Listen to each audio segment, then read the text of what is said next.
Oh, right. All right, hi folks. My name's Alex, and over the last few years, 3 or 4 years, I've had various attempts at Christmas light shows.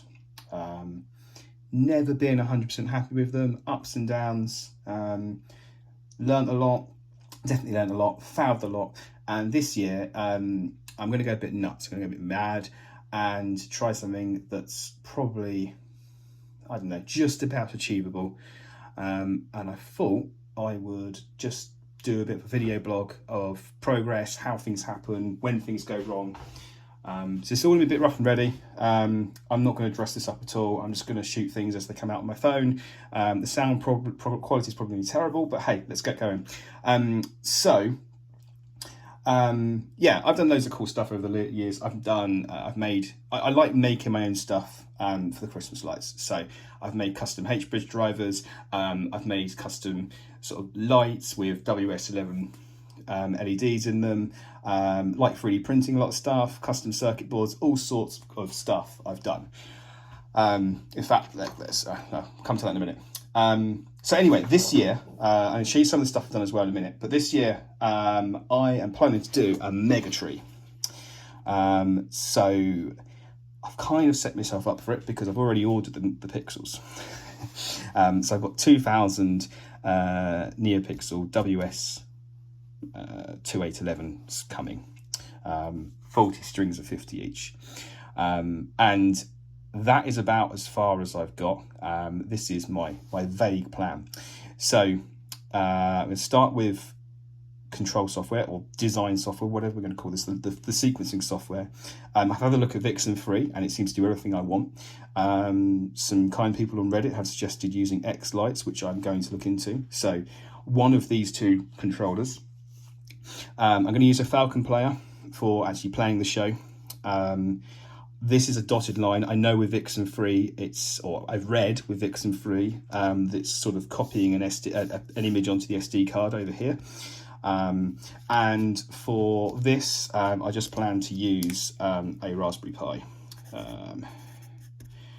It won't come to surprise you that I've got some kicking around. So yeah, going to have a Raspberry Pi. The plan is then to use ArtNet or something similar. ArtNet seems to be the weapon of choice for this thing. If you have other suggestions, I'm all ears. But yeah, ArtNet to some controllers that are then going to spew out to the WS 2811 LEDs. So over here I've got my pixel tree or mega tree, which is going to be an interesting battle in its own right. Going to need some mounting hardware, going to need some decent power supplies, going to need lots of stuff around that. And I mean, one of the things I've definitely learned over the last 3 years is this stuff needs to be quick to set up. I have spent way too many hours freezing my my nuts off up a ladder trying to wire these things up. I've learned it's worth spending the money on connectors and glands and just making it as quick as possible to throw this stuff up. So yeah, a load of mounting hardware over here. I'm probably going to have some static lights, and I'm probably going to continue to use somehow utilize the sort of custom H-bridge thing I've done in the past. So these are lights, just traditional. There's some here, right? Look. These are just bog standard normal, what I call normal lights. Well, not that normal, but you've got them in pairs, right? So you've got one LED is mounted wired one way, the other LED is wired the other way. And I've written DC here, but that's a bit of a lie because they work by the way you light the whole setup is you have to flip them, you have to flip the voltage on them at such a rate that you get the optical illusion they're all lit up at once. So I'll probably do another video on that because, yeah, I kind of built up some little custom boards to do these in bulk. Last 2 years I've had, I don't know, like 20, 30 sets of these things. And I've got kind of a neat trick for taking a really, really long string of, I don't know, maybe 800 of these things, maybe 20, 30 meters of this stuff, and then splitting it up into smaller. They normally come out as 5-meter strings, and then you can do some really cool stuff with those.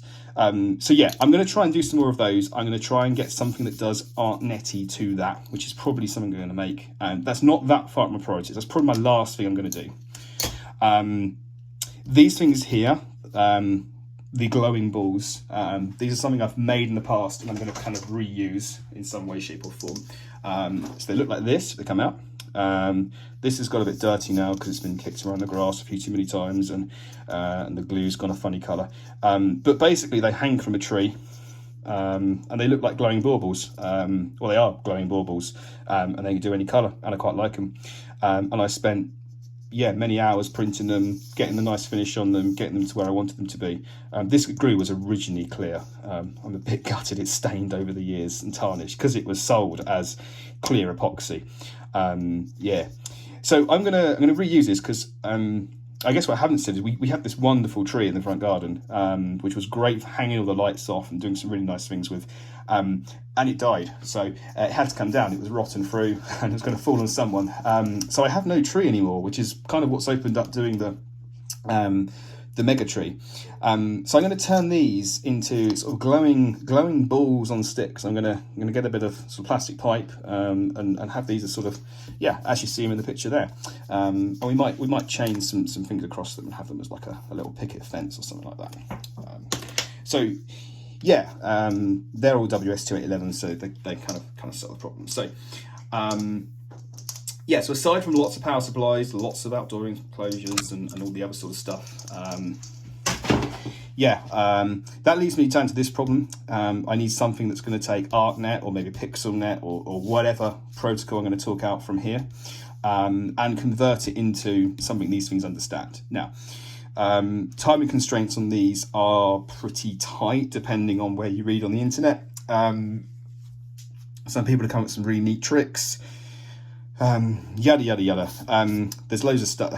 It's a whole huge topic on its own, and I'll probably go into more detail as it gets clearer.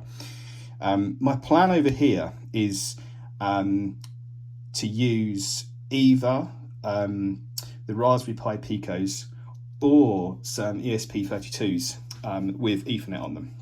Now, neither of those come with Ethernet on them as standard, but you can put Ethernet on both of them, as I've discovered.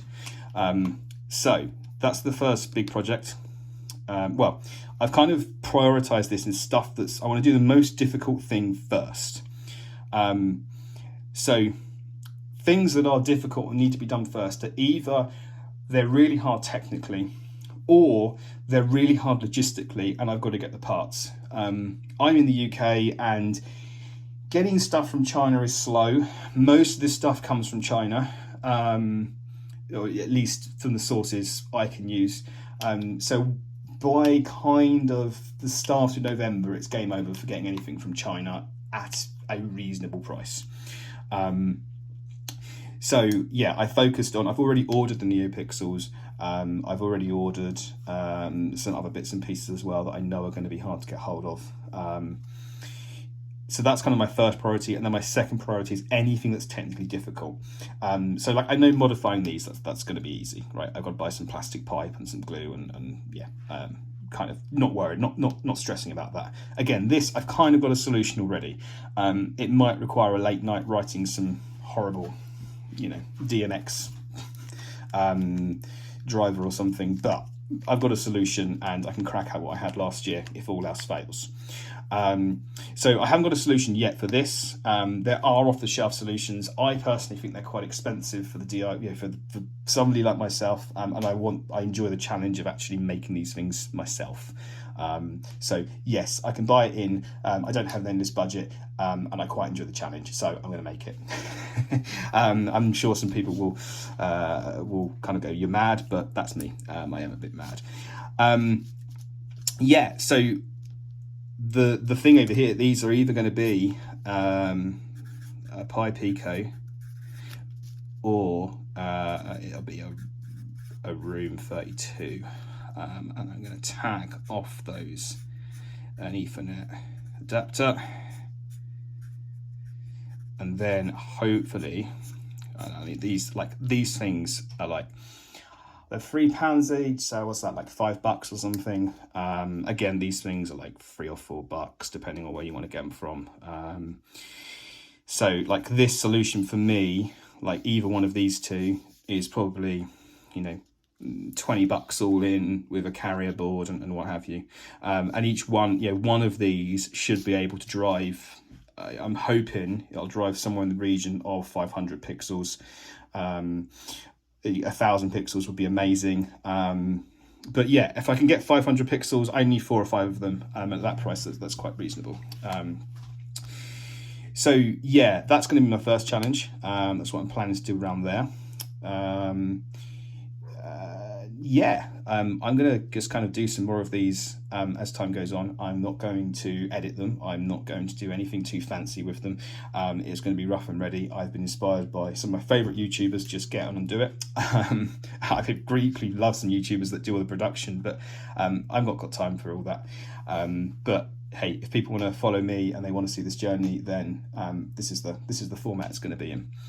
And I think probably the next one I will do a little update on how I got on with, you know, or how I'm getting on with this world. And I'll probably do that in kind of a week or so's time.